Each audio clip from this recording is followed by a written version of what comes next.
this is about Facebook stories. Let's say as an analyst, you have found that very few users click through the story functionality. The functionality was launched with the hope that we can create a lot of engagements and momentum, but at this particular metric, we're not seeing a lot of engagement and the CTR is pretty much low. Then you're tasked with measuring the success of this feature without using any A/B testing. Let's go through the process, about the testing strategy or like any analysis that you would use, and also like metrics that you would use for like determining the success of stories as a feature. Hello, everyone. This is Hanif from Interview Query. As intro to myself, I have been in tech and particularly data science, machine learning analytics for the past 10 years or so with companies like Group M, Amazon, Meta, and Albertsons and some startups. So I've been helping different candidates and I've been like acting as a career coach in data science from like 5 years ago. And today I'm hosting Priya for a mock interview. And Priya, before we get started with the mock interview, why don't you go ahead and like introduce yourself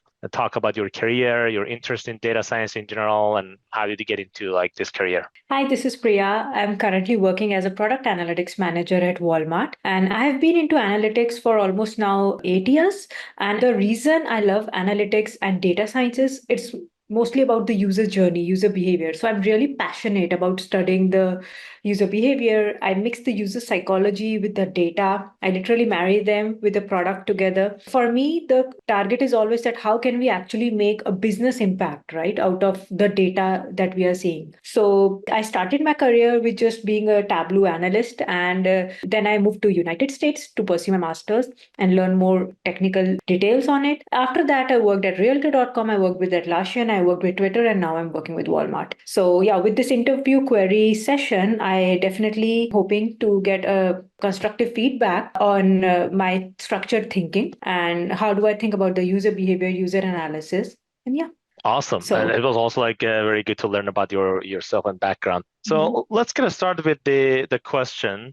So typical data science role at Facebook, which is a product analytics archetype. Let me think through it. That okay, I'm someone who's working on Facebook stories and very few users click through the story functionality. Okay. So my first question would be, what do we actually mean by, in fact, just a second, let me write it. And I want to understand the feature first, right? What are actually Facebook stories? So just assuming Facebook stories is a status that usually user uploads and it stays there for 24 hours. So there are users who are actually creating stories, like there are two segments, and the one who are actually viewing stories, right? So a user creates a story, he taps on a button, he loads something. It can be a video, it can be a photo, it can be just general wishes. And then the viewers can view it. How they can view it? Through the messenger. They see a dot, right? They can view on the profile picture or just a newsfeed update that they get, right? And after viewing the story, they can react, comment, and conversations can start. So I'm assuming this is what the Facebook story means. And when we talk about the story functionality, like very few users are clicking, what part are we actually talking about? Is it like viewers who are looking at the story, they are declining, or what is actually happening? So, first of all, your understanding about the story is correct. But then people react to stories in different ways. They could just basically pass through, hit the next button. They may just react to that, just liking or any kind of emojis. Also, they may share stories. One particular action that we saw that is not necessarily showing good numbers or very low rate is the click-through rate, which is basically just clicking on that story, maybe going through a different link related to that story. So that's basically the particular functionality that we were seeing that is not necessarily showing a lot of good results relative to at least the baseline that we anticipate. I don't know, maybe in the different products, maybe in ads or other features that we monitor click CTR for. So that's basically the observation so far. Okay, so just to clear, so within the story, the click-through rate to some other link, it is going down. It is not as per the expectations. This is what you're saying. Yes. Got it. So yeah, so because I'm tasked with measuring the success of Facebook stories was something that were launched so that people can view it and ultimately they can receive some of the feedbacks, interactions can start, they can receive more attention and overall engagement score goes up, and hence the average time a user is spending on the Facebook increases. We are getting more business revenue, plus the Facebook's mission of connecting people together, interactions increases, right? So this is a short summary of what can be the goal of Facebook stories, both for the business and for the user. Well, I'll just write it down. Goal of Facebook story. Right. So now there are different parts of it, right? When I measure the success of the Facebook story, there can be different parts. First would be what is the top of the funnel? How many users are we acquiring, right? How many users they are actually viewing the stories and reacting to it? And how many users they are recreating the story? Like they enjoy creating the story so much that they're engaging with it again and again, right? The retention rate. So there can be few metrics, like anything that cannot be measured cannot be measured upon the success metrics. So it would be number of users creating stories, percentage of users clicking stories. So number of users creating stories or percentage of Facebook active users of BAU creating stories. Now there can be stories created, but if the data is not really interesting enough, people can just close it even before the story finishes, right? So what percentage of users they are completing the story, which means they watch it through the entire watch time. So this is one of the key engagement, I would say. Then what percentage of users they are actually receiving any feedback or any kind of interaction? It can be a message, it can be a like, love, percentage of feedback received. So it can be like, love, message, etc. Any kind of feedback. And what percentage of users they are recreating stories? Stories. Okay. Sorry, stories. And this also includes share, since you mentioned that share is also. And overall, basically, this should actually lead to an increased average time a user is spending on my platform, right? So here would be one of the key success metric. What is the average time spent on every platform? Right. And this is a metric that I will use against measuring the key success. Since we can't use the standard A/B test, I'll think through some of the other techniques. But yeah, this is the key metric. Also, percentage of time spent on Facebook for creating or viewing stories. So, for example, a user is spending on an average 10 or 15 minutes on Facebook. Out of that, maybe 3 minutes are allotted to the story. There are so many features, but this feature is something I would measure the percentage, that what percentage of attribution time spent is coming from this feature. Now, average time spent on platform actually increases my user interactions and my business goal. So this is something I would like, even if the click-through rate of the story functionality is not meeting the baseline, but if I am increasing the overall average time spent on Facebook platform, then the story is successful. But there are some things that average time spent on stories has increased, but average time spent on newsfeed has decreased. So there are some of the counter metrics that I would look at that because of launching stories, these shouldn't have decreased. So they can be average engagement score on other Facebook features. So when I say engagement score, it is a combined score of the likes, love, the post, everything. And it can be on the news feed, average engagement on the groups, right? Average engagement on the timeline, right? So that's why I meant what are the different Facebook features. So news feed, groups, timeline, all the different one. So yeah, this would be one of the counter metric. Now to measure the average time spent on Facebook platform, we don't want to use standard A/B test, okay? So there is something like we know that like A/B tests are gold standard for measuring the causal inference that okay, Facebook stories is causing an increase in the average time spent. But if not, then can we use the other causal techniques, right? This would be something that I would think through. How to measure success without A/B test. So yeah, I think one of the causal technique that I would say is mediation modeling. Mediation modeling is just running a regression through and making sure that stories is an important feature that is actually mediating. So it would be users on Facebook platform. Because they are on Facebook platform, they are actually using stories. And because they are using stories, average time spent increases. So this is something, a mediation Is model that basically your main metric that you're going to be monitoring as the success, as a measure for success of a story? Is that right? Average time is spent? Yeah, this is one of the main metric. Yeah, average time spent on Facebook platform. And this is the counter metric that, okay, engagement on the other features, it shouldn't go down. Okay. Average time spent on the Facebook platform. Then frequency of frequency or number of stories created per user. Like if you want to see the engagement, number of stories created per user. And then from the viewer side, number of stories viewed per user.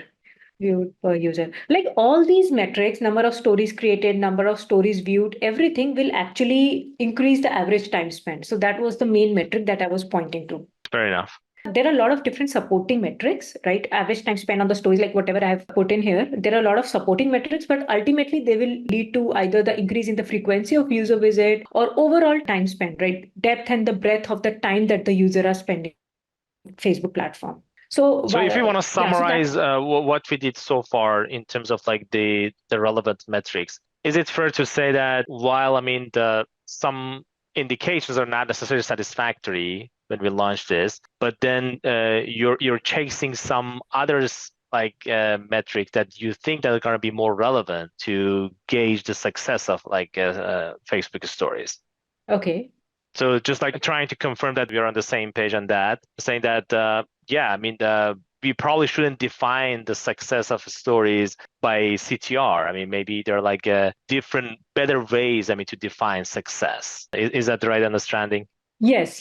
Not just by CTRs. There are different ways to define success because ultimately, what do we want is people to revisit, to view the stories again, right? View different number of stories because having click through on the CTRs until it is some advertisement that Facebook is getting paid for, it is still not useful for my business, right? People are spending more time on my platform, they are viewing more ads, and they are clicking the ads on the Facebook platform. That is the click through I would care about. Mm-hmm. Users create a link and then other viewers going to that link, that is not the key metric for me. For me, spending more time and clicking on the ads that Facebook is showing to the users, which ultimately is giving me more click through rate and more click through revenue, is important. Yeah, and that is why I have kept just one success metric because when I'm measuring, like even in A/B test, right, we have a standard criteria that this is the primary metric that should be either neutral or shouldn't go negative on the launch decision, right? So that is average time spent. And to support these secondary metrics, these are all the secondary metrics that I'll be looking at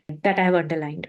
So yeah, now how do I measure without A/B test, right? So without A/B test, like apart from this, there can be two different cohorts: users who are using the Facebook stories and users who are using all the features except the Facebook stories. Those users can be completely alike, and we can create two cohorts, right? Like the user belongs to the same continent, same place, right? The average time usually spent on the other features is same on the other features, the average number of friends. So we can create those clusters, right, manually at the same time. And after creating those clusters, we can just measure the average time spent on the users for those with stories and those without stories. So this is something I would call as matching methods technique. So it is like matching two sets of users who are exactly same, just that one is using stories and one is not using stories at all. And I'm sure there'll be a cohort of users, right?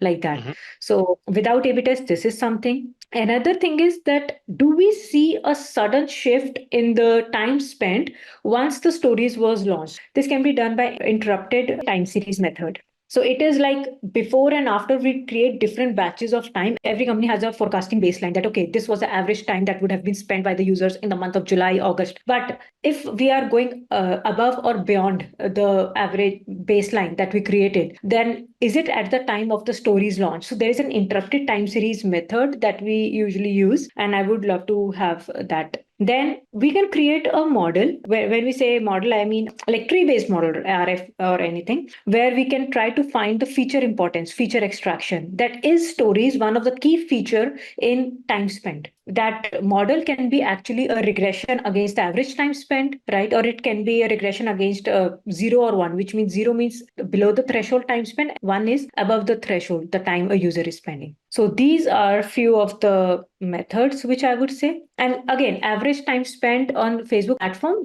because of the stories, right? So that is why I'm again specifying that average time spent of the user when I'm making a decision tree model or when I'm doing matching methods or interrupted time series, I'm taking care, it's because of the stories. So Got it.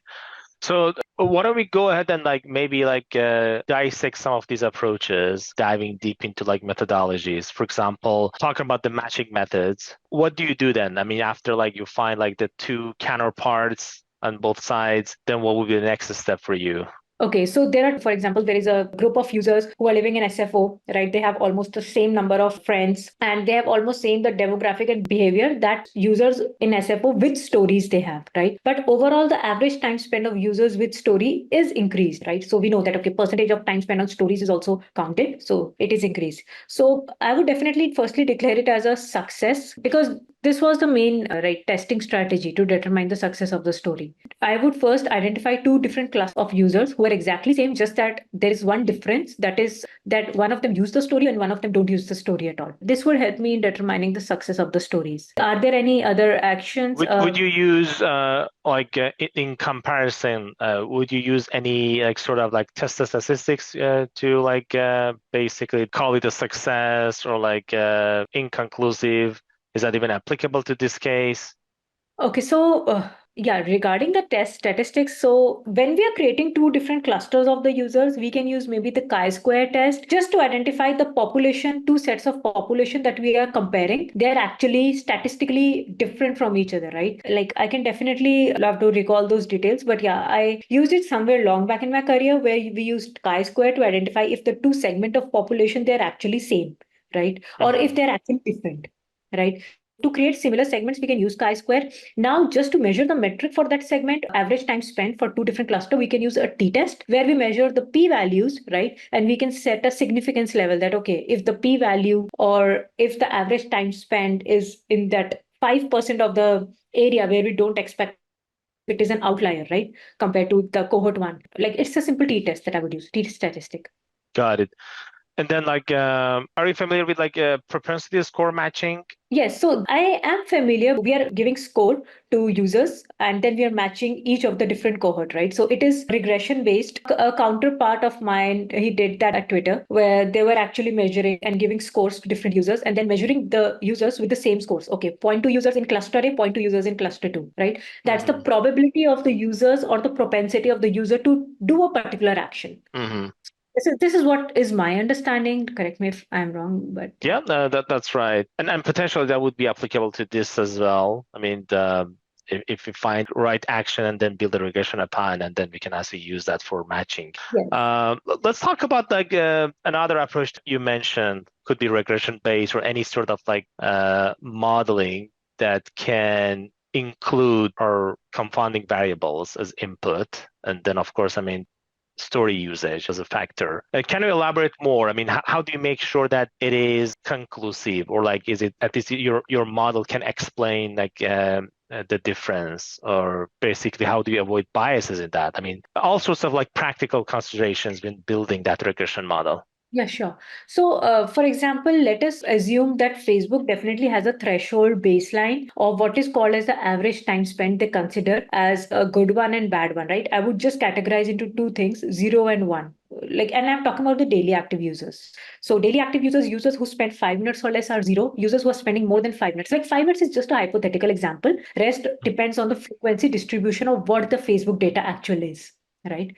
So maybe like 80% of the users they spend 10 minutes. I don't know that currently what is at Facebook, but depending on the data, there will be a threshold bar 0 and 1, right? So users who are not spending time, like 0 and 1 who are spending enough time. Now, when I create a regression model against the 0 and 1, putting in all the user touch points, which means the geographical characteristics, the behavior characteristics, and the user demographics, right? It can be age and it can be friends, it can be number of groups they have joined, everything. If I look at the top 10 feature importance, like there's a feature extraction technique, especially in all the tree-based models, right? If I regress and if I find, okay, users who are using the Facebook story 0 or 1, this would be one of my feature, right? Using stories or not 0 or 1 would be feature. If that feature comes in the top 10 features, I would consider that stories is actually having some of the significant impact on making a user spend average time. Got it. Okay. And are there any like other techniques that you particularly use? I mean, stuff like in addition to feature importance, which is of course very important, but any other like statistics-based approach, I mean, to identify the significance of like a particular feature in our prediction? Yeah, feature importance is one of them. And then like if we are doing a simple regression model, it is usually the R square and the adjusted R square that we see that it is closer to 1 if you're doing a simple regression model. Yeah, let me just try to recall what are the other practical things that we can have. And when we are definitely creating a model, it should have a correlation. Like when we put features, right, we create usually a correlation matrix. We usually reject the features that have too less correlation. So Awesome, yeah. And then, of course, I mean, there are some techniques that we can actually report a p-value per feature for you. I mean, given a model construct. oh yes, And then yes. you can use basically f-test like to basically Yes. like to report those like p-values. So that's basically just like representing the significance of the feature. I mean, of course, Yeah. I mean, there's always debates between like machine learning community and the statistics community. Machine learning community doesn't care much about like feature significance. They just like put everything in there as long as like the prediction power is okay and it's satisfactory, they're fine with it. But I know that like statisticians are really like strict about like making sure that whatever we include there is statistic from like feature perspective. But I think for this particular application, that's actually a valid analysis to do. I mean, you try to see if this feature, which is your feature of interest, is even like significant for this prediction or not. I think that would be a nice filter to have. I mean, even before getting to the feature importance or like other types of analysis. So you can actually maybe stack like this one, like a simple regression model to see the significance, but then maybe you can also like combine it with other techniques. I mean, if you want to like rank them. Of course, I mean, you can always do that with regression, but there's also debate. I mean, some people prefer tree-based method for a more systematic way of like feature importance analysis and ranking. Yeah, just that with tree-based method instead of regression, I will get scoring to each of the feature. Like, okay, this is all the features that they are again total to the 100%, but what percentage is my feature driving? That is something that I will get. And there are nowadays many libraries. They just give you the ranking of negative, positive, and with how much percentage. Of course, I mean, something like SHAP is also SHAP applicable here. libraries. Yeah, awesome. SHAP values.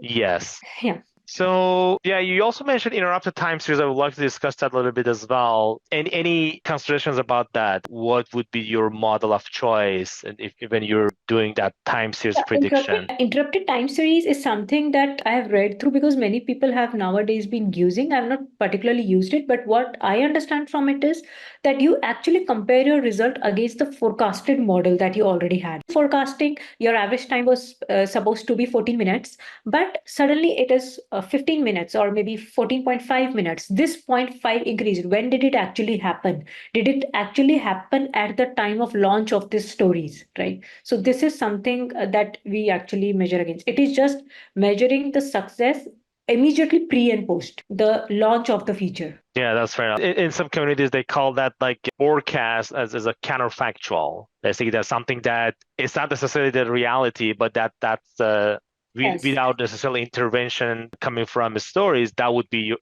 your fact, or like at this point counterfactual. Then that would be your benchmark to compare against. Yeah, and that would be like my least preferred method, like interrupted time series, because forecasts are anyways 100% not reliable. And then measuring something against the forecast again is how can it be that much reliable, right? So it is like have any more data points, we're just measuring pre and post and comparing it against the forecasted baseline.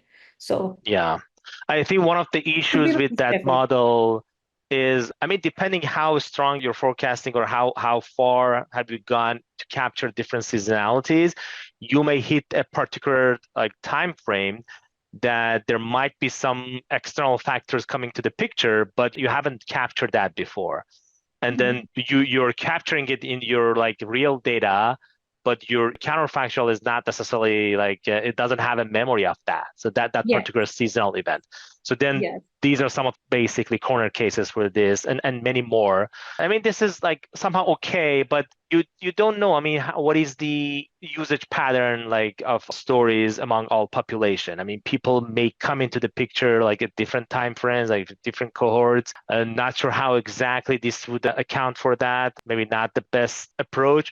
But the synthetic control approach or like matching, yeah, you mentioned, I think you have more control. I mean, you're sure that they have been using the feature or not using the feature in a more like deterministic manner rather than just like treating the entire population the same way. Yes. So, and even if, we cannot use a standard A/B test, and if I have to make this decision pre-launch, what I would do is I would maybe launch it few of the continents, right? And then I would keep few of them away. So there we can use the difference in differences approach. Yeah. I can like the different geolocation, geotesting, not the standard Yeah, imagery. that's an interesting approach. I really like that. But again, I mean, a potential pitfall would be making sure that those two regions that you picked are like comparable. I mean, particularly in the pre-period, I mean, their behavior are pretty much following the Pattern. same Yeah, trend. same Yeah. pattern. If you're like arbitrarily picking two locations, I mean, you may not be able to satisfy the conditions for that particular approach. So that's why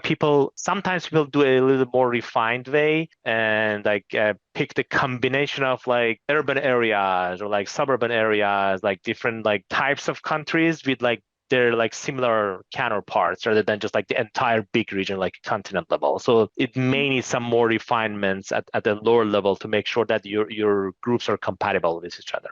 Yeah, that is very difficult to attain, but yeah. Like those are the methods that I would use if my matching method or my p-values and all those methods they don't work and I don't see any results in them. So Cool. That's awesome. Yeah, I think we can wrap up the solution piece and then talk about feedback. I mean, first of all, I enjoyed the conversation. I mean, definitely you showed like a good intuition about the business value and the functionality and why certain metrics are important for this particular feature. And I think, I mean, you covered a lot of metrics. Of course, I mean, in terms of like the applicable metrics, you can go on forever. I mean, so there might be a lot of like other metrics, like, I don't know, unique user per stories, or like even like in terms of the interaction between the like people and the stories, what else we could consider potentially. There's a lot that we can talk about, but I think your like list was pretty much comprehensive enough and covered at least all the main points. I mean, particularly focusing on something that is considered like beyond stories as the success metric for stories. I think this is something that some people may miss. I mean, yeah, I mean, we can talk about all the success metrics in general, how a particular feature works, but especially if you're working at a big company with a very populated and crazy workspace, a lot of features like working together, it's easy to lose the focus from like the North Star of what we're trying to achieve in general, rather than a like very like basically small perspective of a particular feature success. I think that's a big indication that you address pretty well. Mhm. And then, yes, of course, I mean, you covered some of the what we typically call as like causal inference approaches. I think, I mean, and there are some more, but I think that we covered pretty much like some of the most established ones. And yeah, I mean, in general, I would definitely uh, do more brush up maybe on details of some of those approaches, some of the corner cases regarding like the causal inference. But I think you did pretty well in terms of like covering different approach with different tastes and flavors of causality. Yeah, and that's it for in terms of my feedback. I think in general you did a great job. Thank you. Thank you so much. So I also thank you, Hanif. I really liked interacting with you, chatting with you, especially about the different approaches, the pros and cons, the assumptions we need to make. So yeah, I think I am ready to pick another book of Julia Pearls for causal inference and mix it. Yeah, that's a good motivation. Awesome. Yeah, awesome. Thank you so much. Thank you.